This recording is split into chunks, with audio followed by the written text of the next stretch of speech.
By the way, I dropped out of Yale to go be well, at the time I didn't know that's what I was going to, but to go to Europe, to the mission field, I ended up being the lead singer in a Christian rock band. Tell us about that. What was the name of the rock band? We got time? We got so much time. That's the beauty of these. All we have is time. I can't wait to tell you. I love to tell this story. Okay.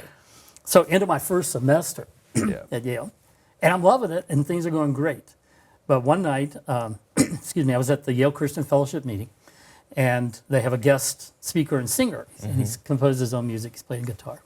And I'm sitting there listening, just kind of innocently. And back in those days, at least at Yale, you didn't finish the semester before you went home for Christmas break. It was a horrible setup. You went home for Christmas break, and when you got back immediately, you had exams at the end of the semester. Okay. So it ruined your Christmas break, studying and writing papers. But anyhow, so it's right before that. And there's this little line where he's singing the song he'd written, and he said, "Is there anything worth having that isn't worth giving up to the Lord?" To the Lord. And of course, right now, it doesn't resonate so much. But in that moment, it was like God was shouting at me. What is it that you have that you wouldn't give up? And I realized I've wanted to come to Yale since I was in junior high. This is really important to me. And I heard him say, "I want you to drop out of Yale and go where I sent you." So I just sat back and said, "Oh, no, I can't." No. So I had the Christmas break to think about it, begin to pray about it. And I'm asking people in general ways, well, because I'm a brand new Christian, just only a few months, and how do you know God's will? If you think he's speaking to you, what are some indicators? And they told me lots of different things. But one thing that really stuck with me, somebody said, in my experience, if it's some kind of drastic, major thing, and I hadn't told them what, you should go to each of your closest Christian friends who know you the best and that you trust, know the Lord really well, and run it by and see what they say. That's at least one thing you can do. So I thought, okay. Objective counsel from people who care about you. Yeah, right. And who themselves know the Lord really well. Okay. So I said, okay, I've got this close adult friend, the English teacher. She's the closest female adult friend. I've got this closest male adult friend, the one who paid for me to go to Dallas. Yeah, And then at college, I've got this one girl that's close. We weren't boyfriend or girlfriend. She was dating somebody else, but close friends. And the guy who's the closest friend. So I come back. Oh, and I remember one of my other close friends just talking about how he kind of lost his faith. And he said, but I don't know how we were talking about Yale. I wasn't talking about dropping out. He just said, I don't know how much Yale means to you, but if you ever decide to drop out of Yale, I think that would be pretty good evidence for me that God must be real for you to do that. Now, it didn't make any sense logically, but he just said that out of the blue. While you were thinking all this stuff. So I go back. I'm getting prepared for exams. And I call the girl and say, we've got to talk. And she says, yes, we do. Okay.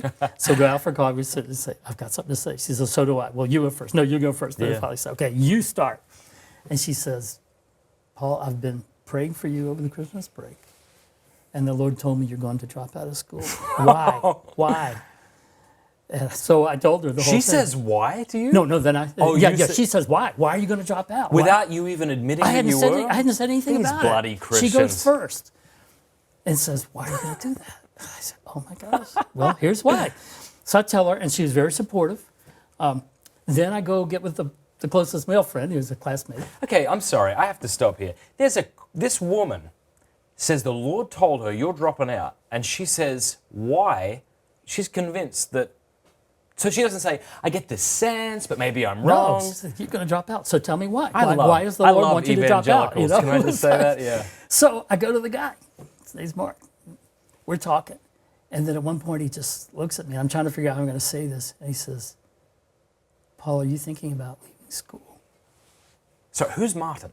Mark is his name. Mark. He's my closest friend. Peer. Male peer. Yeah, He's my closest female peer. He's my closest male peer. So Mark says... And he says, the same, also an evangelical Christian, says, are you leaving school? And I said, why would you say that? Because I wanted, he says, I was praying for you over the Christmas break. And I was telling the Lord how much I appreciate our friendship and how grateful I am. And the Lord said, what if I moved him away from you? Paul, are you leaving school? And you're like, apparently. But that wasn't, that was just the beginning. So I call up the female friend And the adult, and I just say, hello, this is Paula. She says, don't say anything on the phone. Don't say anything. I said, okay. And she said, the Lord told me you're dropping out of college. I don't know why, but he told me you're going to. So how can I support you? And she has no other reason to think this except I mean, that... I came home and was telling everybody at home how much I loved it and how much good stuff was going on. No reason. So that's 3 of them, you know. That'll do.